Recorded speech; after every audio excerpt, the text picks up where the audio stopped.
வணக்கம். வாஷிங்டனில் இருந்து அகத்தியன். ஒரு முறை நான் அமெரிக்காவிலிருந்து தமிழ்நாட்டிற்கு வந்திருந்தபோது, சுமார் 30 ஆண்டுகளுக்கு முன்பு என்னோடு கல்லூரியிலே படித்த தோழர்கள் என்னை மைசூருக்கு அழைத்துச் சென்றார்கள். ஒரு உயர்தரமான விடுதியிலே தங்கினோம். அடுத்த நாள் காலையில் அங்கேயே எனக்கு குழம்பி வாங்கி கொடுத்தார்கள், காஃபி. ஆனால் எனக்கோ சாலையோர கடைக்கு சென்று தேநீர் அருந்த வேண்டும் என்று பேராசை. இவர்களை வலுக்கட்டாயப்படுத்தி நடந்தே அவர்களை இழுத்துக்கொண்டு வெகு தூரம் நடந்து சென்று ஒரு சாலையோர தேநீர் கடையை அடைந்தோம். அங்கு ஒரு பெண் தான் முதன்மையான ஆளாக இருந்தார். பார்த்தவுடன் வணக்கம் சொன்னேன். அவர்கள் தேநீரை என் கையில் கொடுத்தபோது நன்றி என்று சொன்னேன். அவர்கள் நன்றாக தமிழ் பேசினார்கள். அவர்களிடத்திலே அந்த தேநீரை குடித்து பார்த்துவிட்டு நன்றாக இருக்கிறது என்றும் சொன்னேன். உண்மையிலேயே நல்லாவும் இருந்தது. குடிச்சு முடிச்சுட்டு மீண்டும் விடுதியை நோக்கி நடக்கத் தொடங்கினோம். அப்போது நண்பர்கள் சொன்னாங்க, "யோவ்! நீ குடிச்ச தேநீருக்கு நாங்க காசு குடுத்தோம். அந்த அம்மா அதுக்கெல்லாம் சிரிக்கல.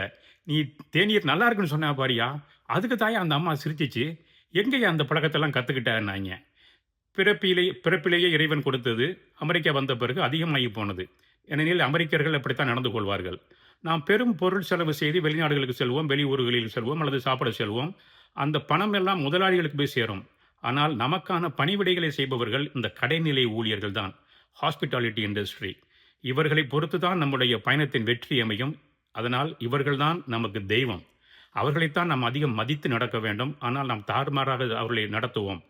குறிப்பாக தமிழ்நாட்டிற்கு வரும்போது உணவகங்களிலே அந்த பரிமாறும் சின்ன பையங்க இருப்பாங்க. அவங்களையெல்லாம் என் கூட வர்றவங்க, "டேய் இங்க வாடா, கொஞ்சம் சுத்தம் பண்ணுறா" அப்படின்னு அதட்டுவாங்க. அப்படி கூப்பிடக்கூடாது. "தம்பி இங்கே வாங்க, வந்து சுத்தம் பண்ணுங்கன்னு" சொல்லணும். அது அந்த பையனுக்கு மகிழ்ச்சியை கொடுக்கும். அதை விட பெரிய பலன் என்ன தெரியுமா? அந்த இடத்துல நமக்கு ஒரு பெரிய மரியாதையை பெற்றுத்தரும். காசு பணம் கொடுத்து தான் அடுத்தவர்களை மகிழ்ச்சிப்படுத்த வேண்டும் என்று இல்லை. சில நேரங்களில் நாம் மனமுவந்து அடுத்தவர்களுக்கு பொருளை கொடுப்போம் அல்லவா? அது கொடுக்கும் மகிழ்ச்சியை விட முகம் மலர்ந்து இனிய சொற்களை பேசினால் அந்த மகிழ்ச்சி அதிகம் என்கிறார் திருவள்ளுவர். "அகன் அமர்ந்து ஈதலின் நன்றே முகன் அமர்ந்து இன்சொலன் ஆகப் பெறின்." அதனால் இனிய சொல் பேசுவோம். இறைவனையே நேரில் காண்போம். நன்றி. தமிழண்டா.